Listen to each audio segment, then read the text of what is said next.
Hi everybody, this is David Paul with Eric Kadaj from Energy Recovery Inc. We're going to be talking about energy recovery in RO units. It's about a 40-minute presentation.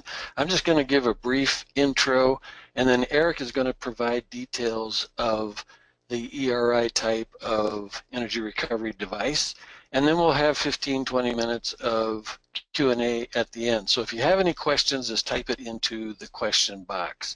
Now this presentation is being recorded, so after tomorrow you'll be able to go to our website and you or anyone else can view this webinar. We'll also send you a thank you email tomorrow, which will include a PDF of this presentation, so you won't have to take a lot of notes. So just so that you're aware, ERI and DHP do not have a financial relationship, and we're just presenting this webinar to our clients and ERI clients because we think it's valuable information that you would be interested in. I've been in the industry for a long time and been in hundreds of plants around the world, including the largest seawater RO units in the US and the world. I have a Master's of Science degree in microbiology. Eric Kadaj is with ERI. He has 17 years experience in desalination and over 10 years in energy recovery devices and a Bachelor's of Science in Chemical Engineering. So I'm just going to give a real brief intro to energy recovery to set up Eric, who will go into the details of the ERI pressure exchanger. So as most of you are probably aware, power is the single biggest operating cost of an RO unit. So anything that we can do to reduce power is going to reduce the life cycle cost of RO. Now if we look at a seawater RO system, and it can be over 1,000 psi, over 70 bar of pressure to force that water through the membrane. Well, when you look at the concentrate, you know, there's very little pressure drop. If we had to send all that energy to drain, we wouldn't have seawater RO. So energy recovery is where recovering the pressure, the energy of the reject, brine, or concentrate stream, and we're using that energy to help pressurize the feed. There are three general categories. There's the Pelton wheel, the turbocharger, and positive displacement. With the Pelton wheel, the concentrate energy actually helps turn the RO unit's high pressure pump. Here's a picture. You see these fins. Well, this shaft here is coupled in various ways to go to the impeller of the high pressure pump. So the concentrate, brine, or reject, whatever you want to call it, then pushes against these fins, which then helps turn the high pressure pump. Here's just a real small example.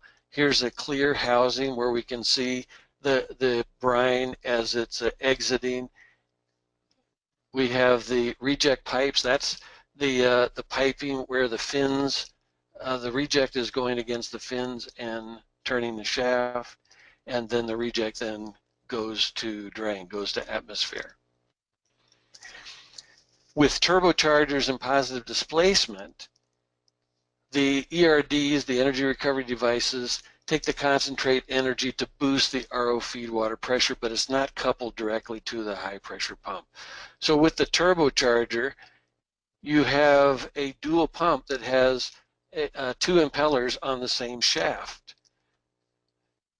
So here's the turbocharger. The concentrate is coming and turning the impeller of the concentrate side, which is, since it's connected to the impeller of the feed water, is boosting the pressure to the RO system. So here's a picture, an example of a turbocharger, a big one. And then from ERI, here's an example at 10 cents per kilowatt hour of what you might save with a small, medium, and large system, and we can see that a significant amount of savings.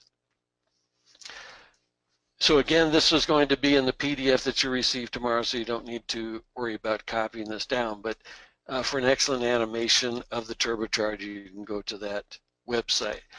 For positive displacement, The low pressure seawater goes to a high pressure pump, which then goes to the RO membrane. The high pressure reject, which is just a little less pressure than on the feed side, then goes to some form of exchanging the energy from the concentrate side to the feed side. In this case, we're starting out just to understand the concept with a piston. And so that piston, with the higher pressure on the right-hand side in this example, the concentrate is going to push that piston to the left. The low pressure seawater is going to go to a booster pump. Since this pressure on the concentrate is a little lower than the pressure on the feed, we need a booster pump so we can get that pressure back up to the feed pressure. So now, again, this isn't exactly the way it works, but real simply, we have 4 valves. When these 2 bottom valves are open, then since the reject here is this is atmosphere, this is going to drain, then the low pressure seawater has a higher pressure than basically the zero pressure of the waste stream here. So the seawater is going to push from left to right. So the piston is going to fill with low pressure seawater. The brine is going to be dumped to drain. And then when these 2 valves open, then the high pressure reject is going to take that low pressure seawater and is going to force it into the feed side. So relatively simple system and very effective.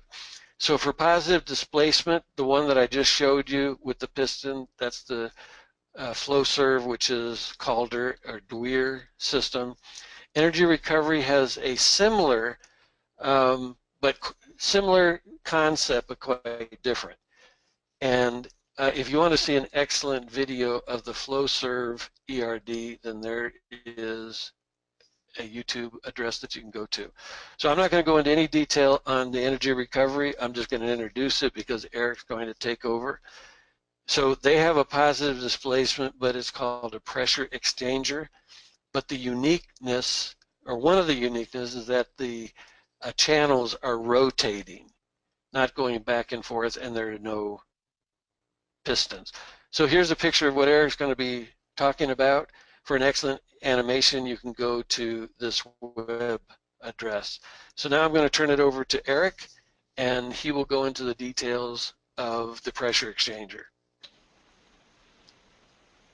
Okay, thanks, David. Hello, everyone. Thank you for joining our webinar today. As David said, we're going to get into the different types of energy recovery devices and then how each one is implemented in both seawater and brackish water or 2-stage RO systems. So we'll start with the seawater systems. I'm just going to kind of rehash a little bit what David spoke about in his introduction. This is a traditional seawater RO or single-stage membrane system with no energy recovery device, where you have the high-pressure pump providing the full flow and the full pressure required to the membrane system. And then in the brine line, you have the traditional concentrate control valve, which is used to both control recovery and then also to throttle the pressure of the brine so that it can be disposed of to wherever the final disposal destination is. The Pelton wheel, this is just a different graphical representation of how the Pelton wheel works. It's also sometimes called a Pelton turbine.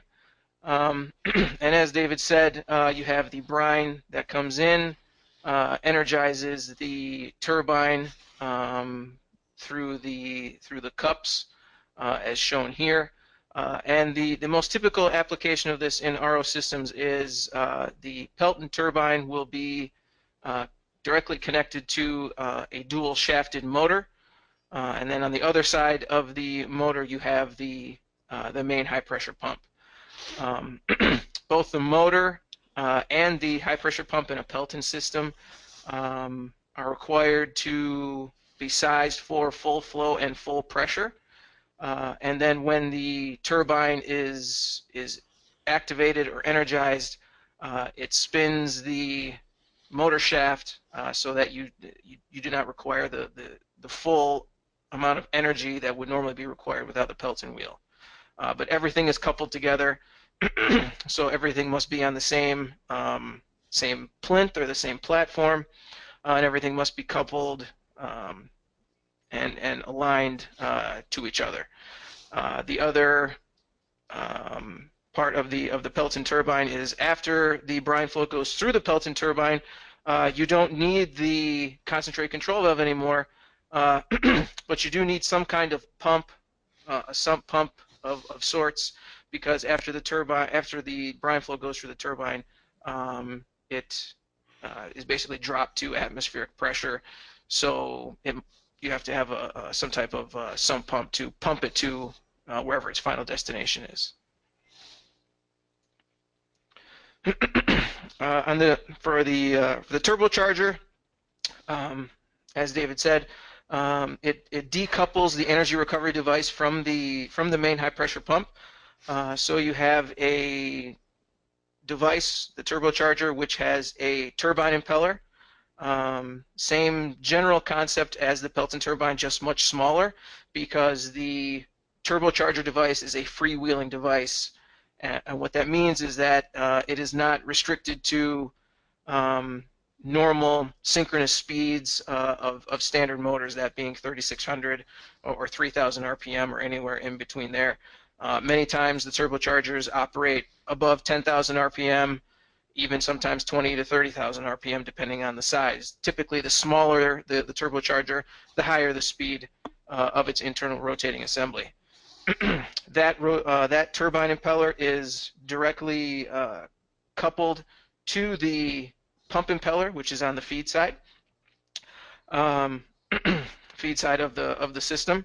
There isn't a physical coupling as you would think of it in a pump, though. It's a one-piece or sometimes a two-piece rotating assembly. So there's no alignment or anything of that sort inside the turbocharger. But that hydraulic energy is converted into mechanical energy through the turbine side, and then from mechanical energy to hydraulic energy on the pump side. Similarly to the Pelton wheel, there is no concentrate control valve that is required because the turbine side of the turbocharger will act as that resistive force and impose the back pressure on the system. The high pressure pump is sized for full flow and partial pressure, as you can see in this example.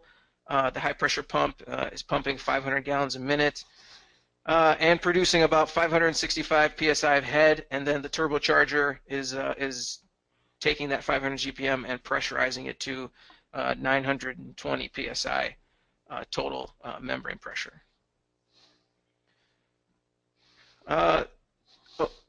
I like to explain how a turbocharger fits in a system as if it is a second high pressure pump in series with the main high pressure pump. So if you didn't have a turbocharger and for some reason you put two pumps in series, you're essentially doing the same thing. The large difference being that there's no energy input needed for that second high pressure pump. So a turbocharger is essentially a pump where the motor is replaced by a turbine impeller.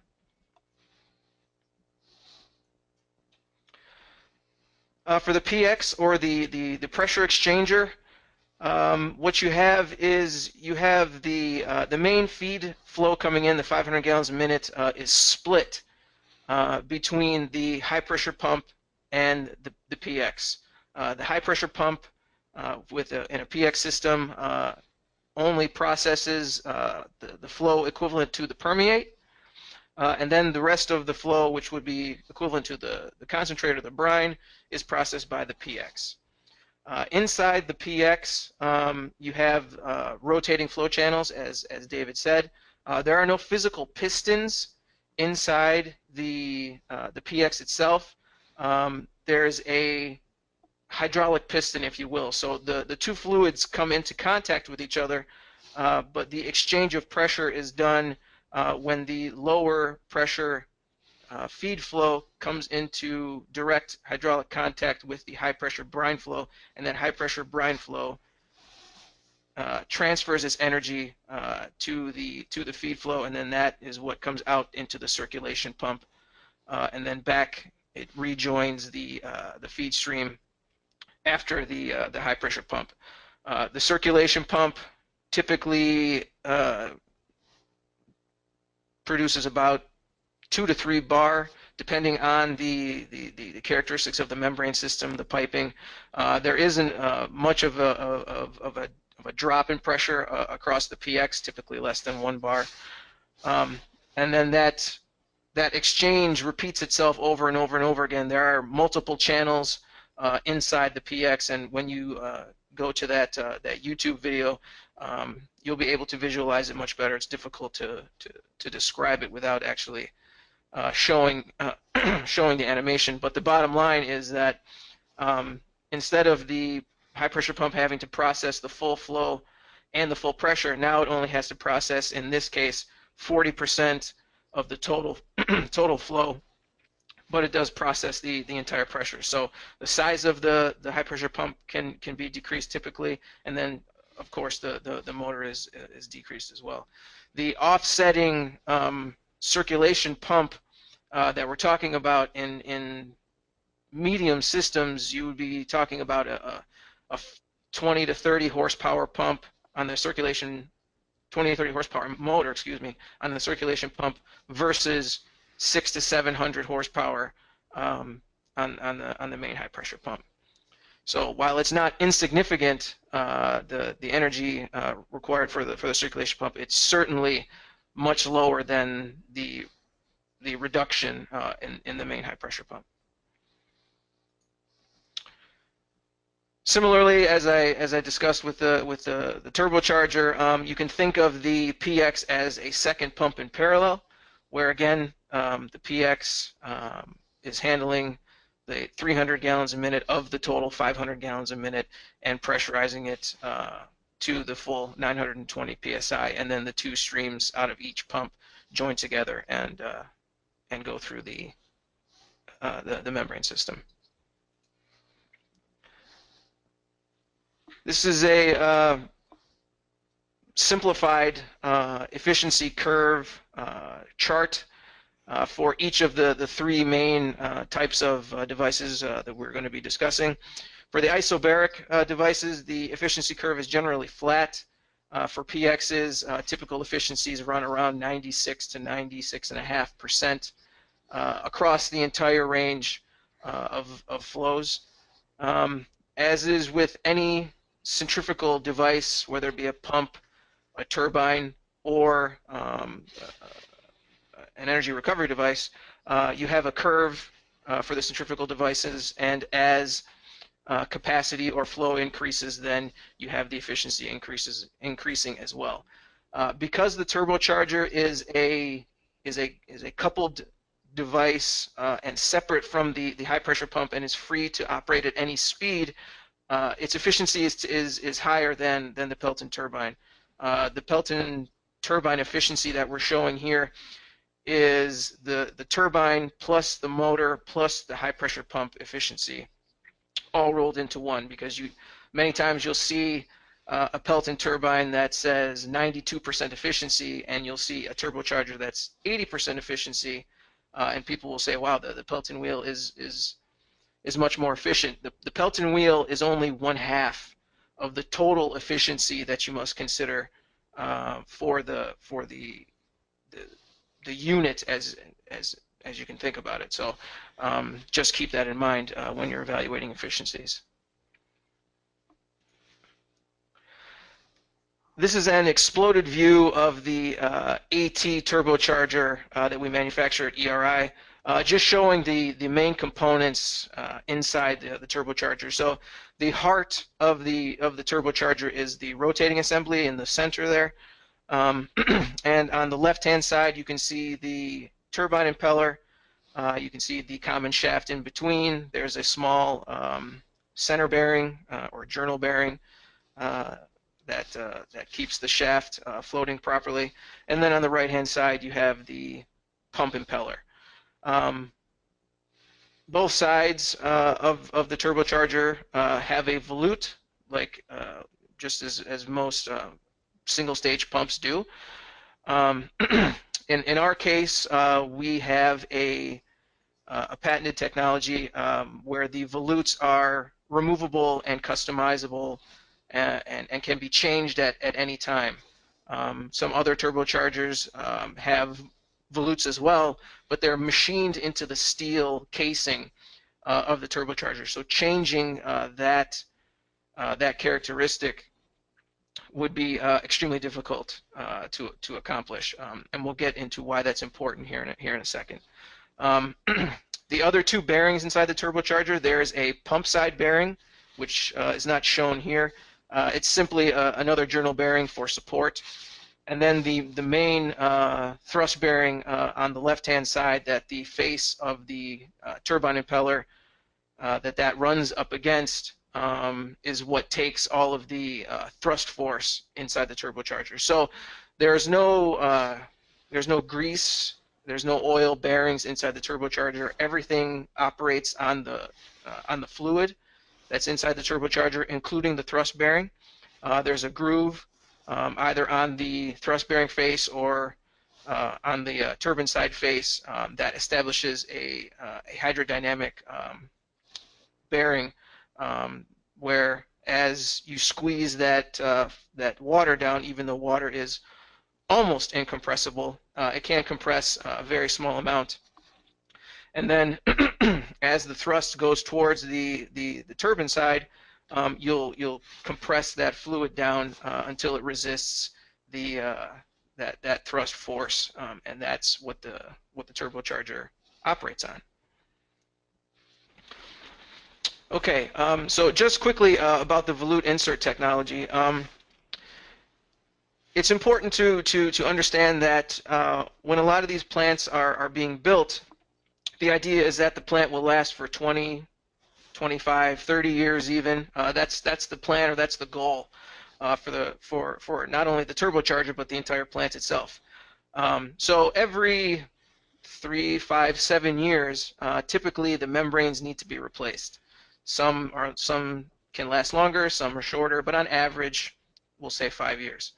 And the membrane manufacturers are doing a very good job in improving the membrane technology, reducing the required net driving pressure, and improving the flux and the amount of permeate that you can get through the same square foot or square meter of membrane area.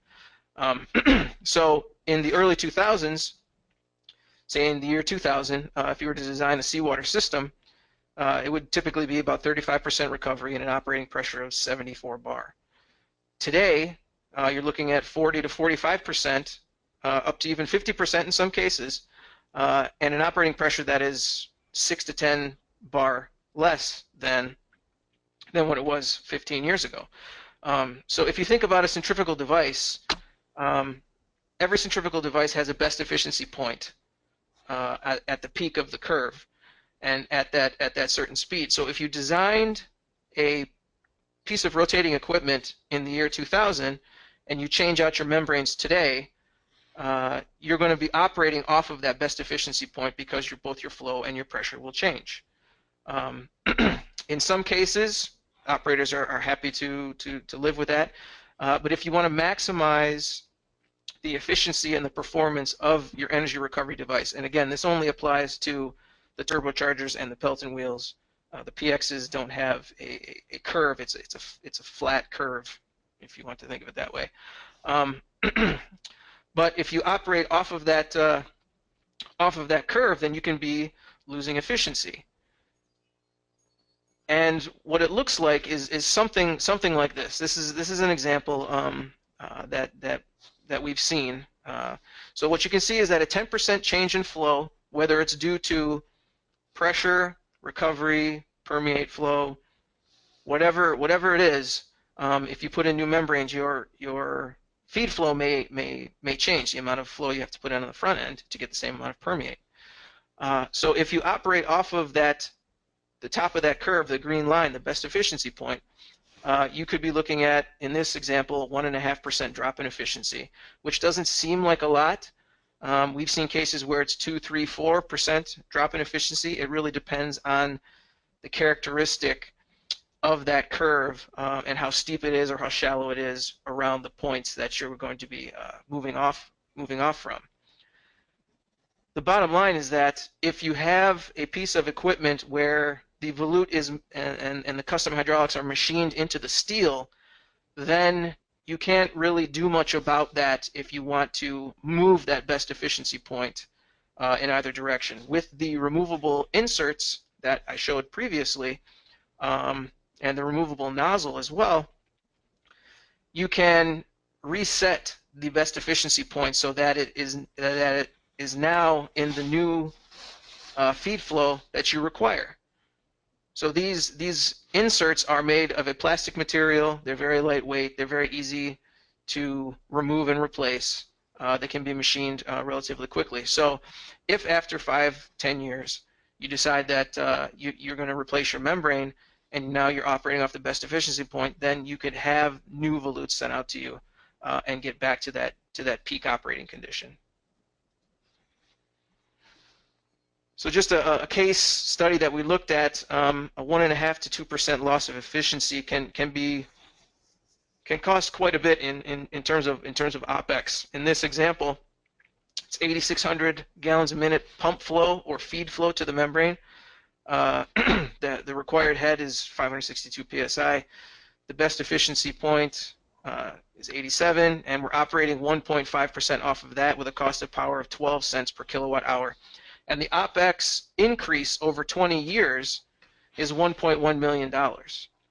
So you can see very quickly that by replacing some very minor components inside of the turbocharger itself, you can save yourself $1 million in this case, even if it's $100,000 over the life of the equipment. That far outweighs the cost of the replaceable components.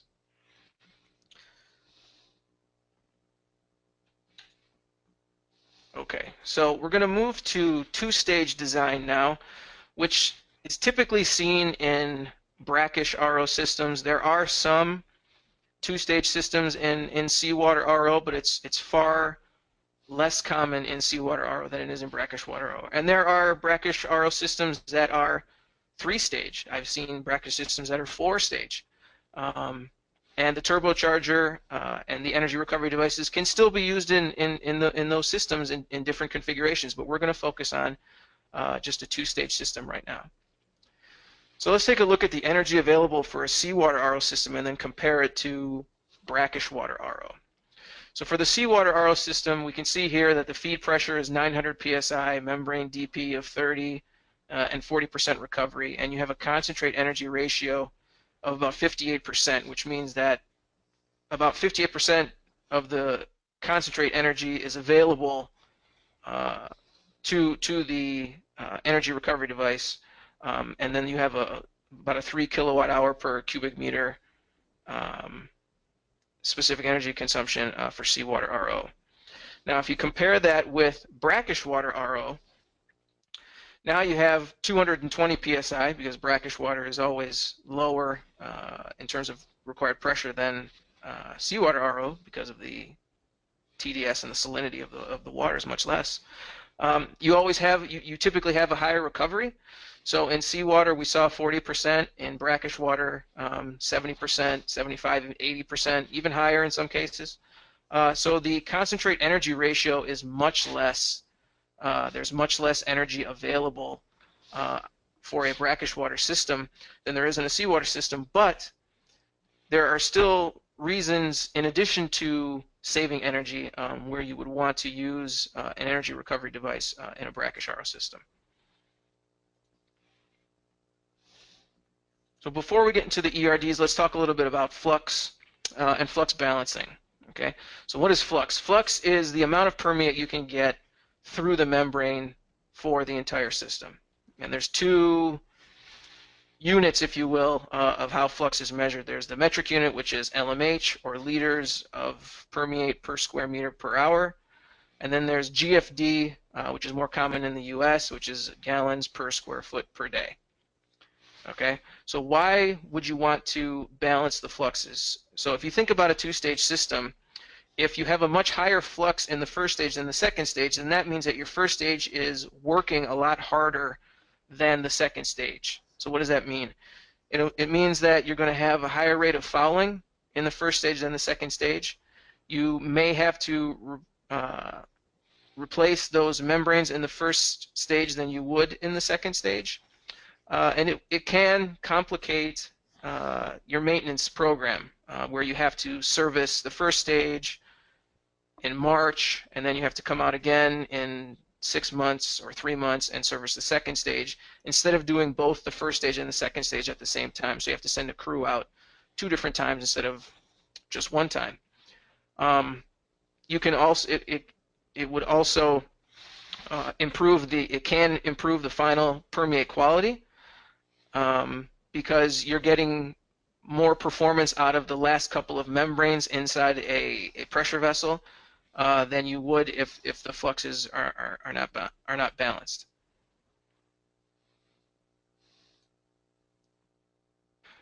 And as the membrane manufacturers have told us, we've spoken to all of them, and they all agree that flux balancing is important, and a lot of times it is ignored or discounted by operators and by engineers. They just are going to run the system, and whatever happens, happens. But they've seen in their testing and their experience that balancing the fluxes, balancing the fouling and the scaling and the replacement rate can all be improved if you have a balanced system. Not to mention the maintenance that I discussed earlier.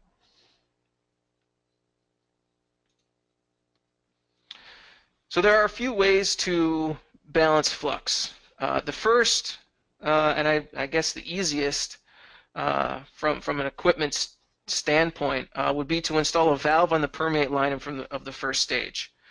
And this is called permeate throttling, permeate back pressure. What this does is if you put a valve on the permeate line and you choke down on that valve, it imposes back pressure, added back pressure on the system, which will reduce it reduces the recovery basically of that first stage and forces more water to the second stage. So that's one way to balance out the fluxes. The second way is to boost the pressure in between the first stage and the second stage on the concentrator of the brine line. So the first stage brine in a two-stage system becomes the second stage feed flow. So if you boost that flow, you will push more water to the second stage, and you will reduce the amount of work that the first stage can do. And you can accomplish interstage boost a couple of ways. You can use just a pump by itself. You can use a turbocharger, or you can even use a PX in the system. And we're going to talk about each of those 3 scenarios here next. So two-stage systems with turbochargers. So we're going to go over quickly just a graphical representation of the 3 cases that I just spoke about. So this shows a typical two-stage system with no permeate throttling and no interstage boost. So this is case 1 or case A. You have an average flux of 21.4 LMH. You have a first stage of 23.8, a second stage of 16.5. So very unbalanced flux in this case 1. All of these numbers were taken directly from one of the membrane manufacturers' programs, so that we were sure that we use real-world numbers for each of these case studies.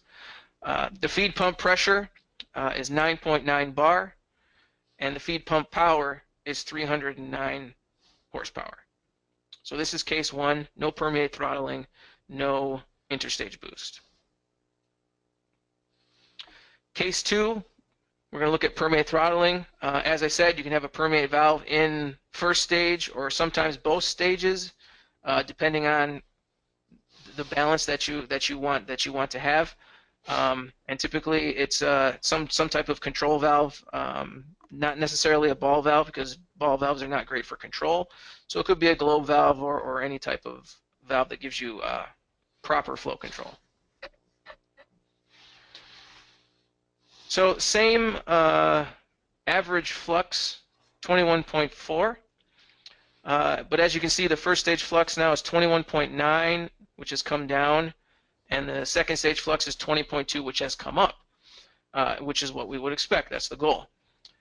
What you can see, though, is that now that you have introduced this back pressure on the permeate line, all of that back pressure has to be overcome by the main feed pump. So now the feed pump has to produce 11.2 bar of pressure versus only 9.9 bar of pressure before. And now the feed pump required power has gone up from 309 to 355. But we have accomplished our goal, which was to balance the fluxes out properly.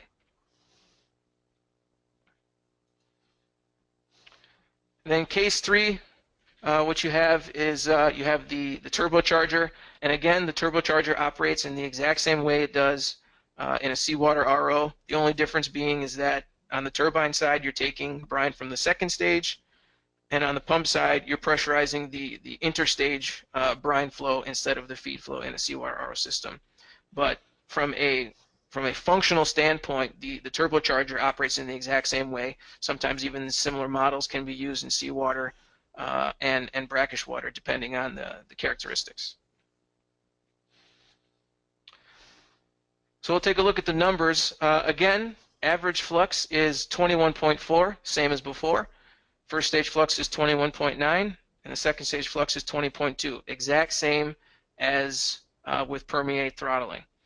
But what you see now is that the feed pump pressure has come down from 9.9 to 9.2, and the feed pump power has come down from 309 to 280. And the reason why is that you are adding pressure on in the interstage line so that the front end pump now doesn't have to overcome all of that extra work that the first stage is doing. We're offloading the first stage and that pump, and onloading or loading the second stage using the turbocharger.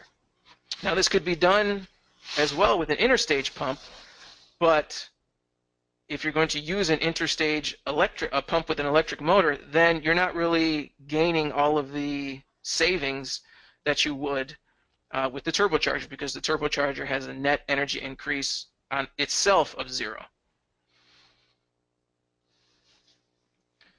So we'll take a look at the summary here. Pump power, as we discussed, one of the items that a lot of people don't think about is not only the operating cost, but also the capital cost savings as well. So in the base design with no permeate throttling or anything, you'd have a 350 horsepower motor in VFD. With the turbocharger, only a 300 horsepower motor in VFD. So that can be a significant savings on the capital side. Also, if there's no turbocharger device, then you have to have some type of concentrate control valve, as you would in a standard system. With the turbocharger, you don't need that, so there would be additional savings there, and the cost of that would vary from plant to plant. Permeate production is the same across the board. Flux is balanced in the last two cases. The specific energy rate is the lowest in the interstage turbo boost case, roughly 10% less than the base case, and 20 to 30% less than with permeate throttling. So it's significant. Annual power usage is much lower, and then the power cost you can see it's $18,000 less roughly than the base case, and then a 20-year power cost, you're saving roughly $360,000 over the life of the plant, which would more than pay for the turbocharger multiple times over.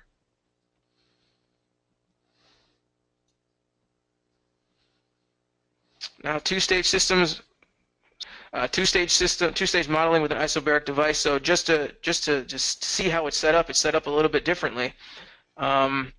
The circulation pump or the booster pump is in between stage 1 and 2, and then you have the PX taking the brine from the second stage and boosting a portion of the feed stream back to the front end of the system before the first stage.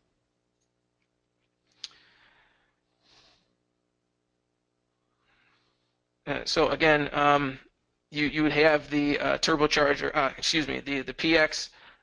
If the overall recovery of the system is 70%, then the final brine would be 30% of the total feed flow, and then the PX would be processing that amount of flow and fully pressurizing that amount of flow, which offloads the main high pressure pump of that flow requirement in the same way that that it does in a SWRO system. This is a condensed P&ID. I apologize for it being extremely small. You'll be able to see it more clearly when you have when you take a look at the PDFs. But essentially, it shows the same thing, where the PXs are offloading the high pressure pump, and then there's a valve, a control valve before the flow from the PX rejoins the flow on the first stage to the system.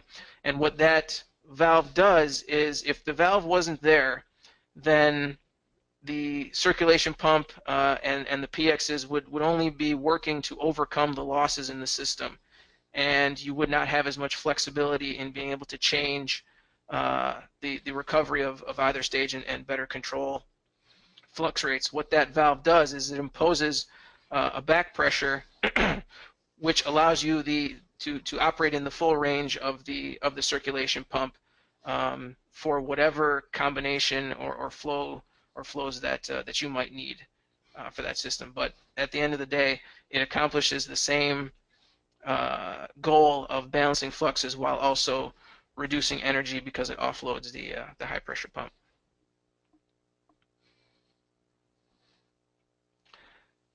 That's the end of my portion of the presentation. So I'll turn it back over to David. Thank you, Eric.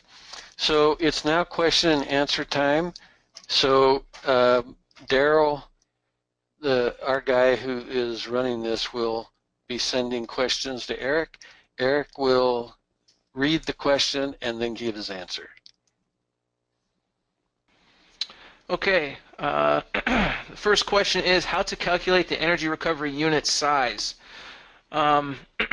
If we're talking about how do you know which model to use, we have tools that we use that will allow us to size it properly, size either the turbocharger or the PX properly for your application. We have the PX tool is available on our website that you can download. The turbo tool is not yet available on the website, so you would need to contact your salesperson assigned to your area, and then they can size that equipment for you.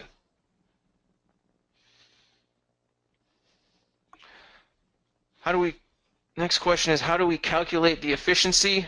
So there's a couple of different. It depends on the piece of equipment that you're talking about.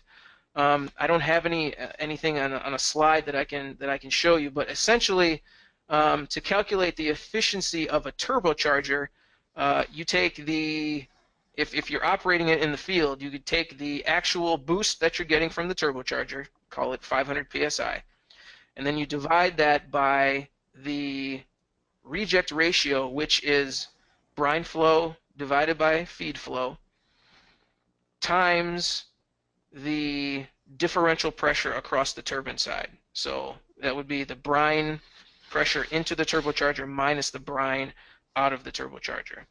So that that product would be the actual boost would be divided by that product of the reject ratio times the turbine side differential pressure. Does permeate throttling have any other backdrop other than higher energy costs? Other than costing more to just the cost of the equipment itself, not really. If there's a lot of permeate back pressure above 50 to 75 psi, then it may change. It may require that you change your permeate piping between the membrane and the valve itself, and then just the fact of if you have a valve, unless it's automated, which can cost more, if you have a valve out there, then someone has to go out there and change the position every time you want to change operating conditions. AT turbocharger auxiliary valve function. Okay, so in a turbocharger, if you think about inside a turbocharger, on the turbine side, there's a main or primary nozzle, which is what drops the pressure and imposes the back pressure on the system. So it's a fixed orifice, and if the orifice or the turbine side is designed for, say, 1,000 gallons a minute and 1,000 psi pressure drop across the turbine side, if you have a case where you still want to maintain that 1,000 gallons a minute, but now the pressure drop across it due to changes in the system is only 800 psi. If you think about a fixed orifice or a hole, if it's designed such that you need 1,000 psi to push 1,000 gallons a minute, if you only have 800 psi, then you can no longer push 1,000 gallons a minute through that orifice. So what the aux valve and aux line does is it's a secondary flow path in the turbo on the turbine side of the turbocharger. And a lot of times people will look at the aux valve and the aux line on the turbocharger, and it looks like a bypass. If you just looked at it from the outside, it's actually not a bypass. It's just another fluid pathway for that brine flow. So under normal circumstances, that aux valve is closed, but if your pressure drops and you still want to get 1,000 gallons a minute through there, you basically need a bigger hole, right? And because that orifice is fixed, you can't just make it bigger. So what this aux valve and aux line does is it essentially increases the available nozzle area just through a different flow path, so that you can maintain that flow at a lower pressure.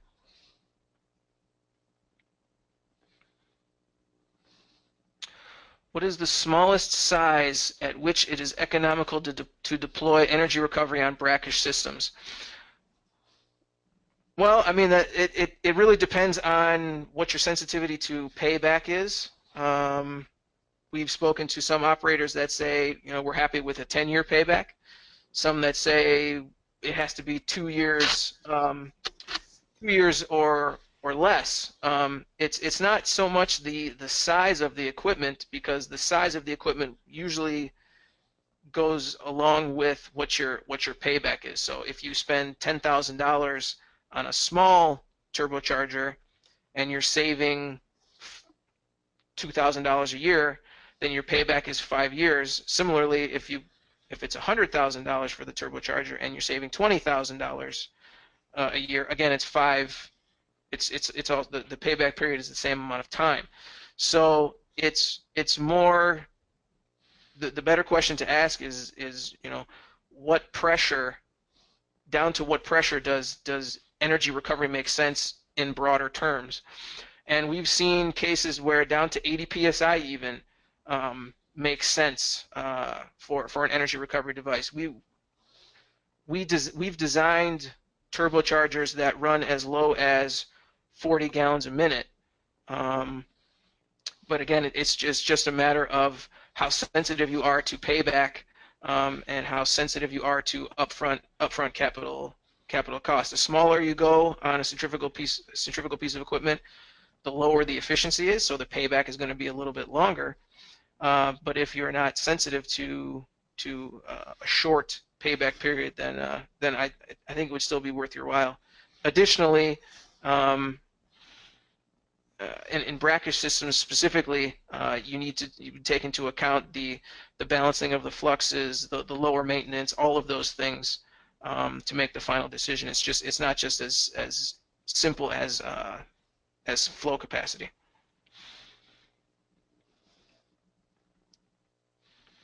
What is the manufacturing lead time of an AT turbocharger? Again, this depends on the size. Some are available in as little as 6 weeks. The very largest ones can take 26 weeks. It also depends on shop workload and all these things. But typically, the shortest lead time is around 6 weeks. It can be moved a little bit, but I would say that's probably the minimum that we can do. Is there a rule of thumb to know in which case to use the best device? Not really. If typically, since the PX is a higher efficiency device, as I said, 96, 97%, the most efficient turbochargers in the water space are in the low 80s, 80 to 83%, something like that. So typically, it comes down to what is the cost of power in the region, and this is more for seawater than brackish water, but it still applies to brackish water. So in places where cost of power is high, such as the Caribbean, where it's over 20 cents, sometimes over 30 cents, usually customers and OEMs and designers always go with the PX because of the savings are just so dramatic. Because of the high efficiency, and then other cases, where the cost of power is a little bit lower, then they'll look at the turbocharger, because the turbocharger, for the same amount of flow, the turbocharger is a less costly device than the PX for the same flow rate. It's not linear by any means, but usually the choice comes down to cost of power.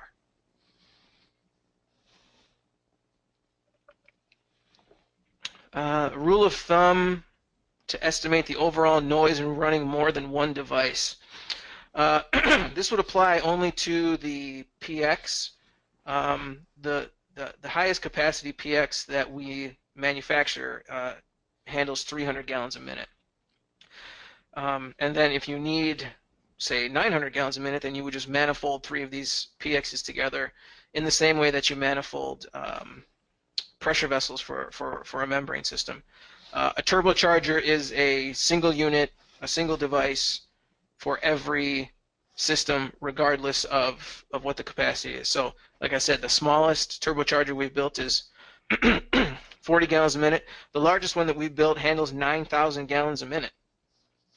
So with the turbocharger, you don't have multiple devices where the noise can be compounded. For PXs, it's difficult to isolate the noise that the PX is producing itself. The Q series of PXs that we manufacture have an individual noise level of 78 to 80 decibels. So if you put 3 of them next to each other, depending on where the walls are and where the adjacent piping is and all of these things, you can measure what the combined noise is, but it's very difficult to have a single formula or some type of equation that where you can nail down exactly what the noise level is going to be. We have some data, and we have some technical bulletins that can be provided if that's necessary.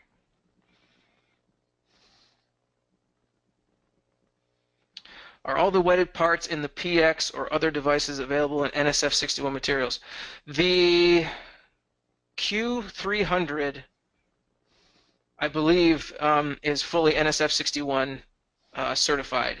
The Q300 are the devices that are in the Carlsbad seawater RO plant, and I believe that was a requirement for that system. The other devices, Pelton wheels, turbochargers, none of those, to my knowledge, have NSF61 certification. It would only be the Q300 of the PX series. So why is the energy efficiency on the turbocharger higher as flow rate increases? So this is typical of any centrifugal device. So if you have a pump, not a turbocharger, but just a pump that runs at 5,000 gallons a minute, its peak efficiency is going to be higher than a pump that runs at 50 gallons a minute. And the reason why is that there are internal losses in any piece of rotating equipment with the clearances between the bearings and the rotating assembly, the losses in the vanes, etc. And what we try and do as manufacturers is we try to minimize those clearances for the entire range of devices. So in a device with for 50 gallons a minute, you may have a clearance of 5/1000ths of an inch radially, but for the 5,000 gallon a minute, it might be 10 to 15 thousandths clearance radially. So it's 100 times larger in terms of capacity, but the clearance is only three times larger. So the losses, the relative losses of the larger equipment to the smaller equipment is much less because the clearance has only gone up by 300% instead of 5,000%, 50,000%. What the flow capacity is. So losses contribute much less in the larger equipment than they do in the smaller equipment. At what pressures and flows does it start to make sense to use a PX over a turbocharger? Again, the choice between a PX and a turbo isn't really it's not really a flow and pressure choice as much as it is a cost of power choice. So what we do, since we manufacture both devices, is if you send conditions, plant conditions to your salesperson and say, I want to compare the two, they'll send you what the PX will do, and they'll send you what the turbo will do, and then you can compare those two and make the choice from there. But there really isn't a pressure or a flow that makes that big of a difference. Since the PXs can be manifolded together, in theory, they have infinite capacity because you can just add more PXs. Whereas with the turbocharger, as I said, the largest one we've ever built is 9,000 gallons a minute. So you would be limited by the size of the casing at that point. Okay, we have a couple of minutes left, so it looks like we have quite a few more questions. So I think what we'll do is I'll hand this back to David, and then we'll take those questions offline and respond to those by email. Thank you, Eric. Just to wrap up, for more information on anything to do with high-tech water treatment training, please contact us. Anything specific to the energy recovery devices that ERI has, please contact Eric. So thank you so much for attending. As you exit, there are 3 polling questions. It's only going to take 10 or 30 seconds, just so that we can get some feedback on how you feel this webinar went today. So thank you so much, and we hope that you attend some of our future webinars. Bye-bye.